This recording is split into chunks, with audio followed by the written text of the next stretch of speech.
La situation à Goma, dans l'est de la République démocratique du Congo, continue de se détériorer. Alors qu'un sommet virtuel était prévu ce mercredi 29 janvier 2025 pour tenter d'apaiser la crise, le président congolais Félix Tshisekedi a finalement décidé de ne pas y prendre part.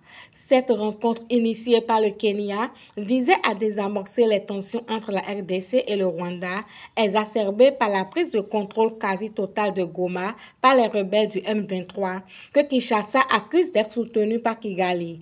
Cependant, dans l'après-midi, l'agence congolaise de presse a annoncé que Félix Tshisekedi ne participait pas au sommet, invoquant des raisons d'ordre du jour. Sur le terrain, la situation demeure critique. Selon un bilan de l'AFP, les récents affrontements ont fait plus d'une centaine de morts et près d'un millier de blessés. Le M23, appuyé par l'armée rwandaise, contrôle désormais une grande partie du centre et des environs de Goma.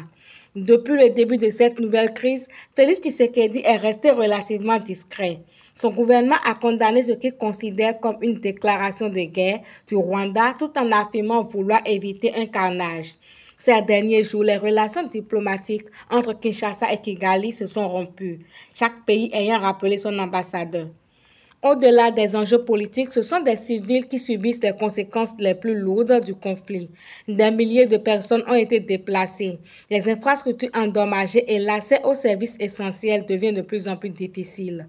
Face à cette escalade, la communauté internationale appelle à une cessation des hostilités et au dialogue en vue d'une solution pacifique. L'absence de Félix Tshisekedi à ce sommet renforce l'incertitude autour d'un conflit qui semble s'enliser davantage.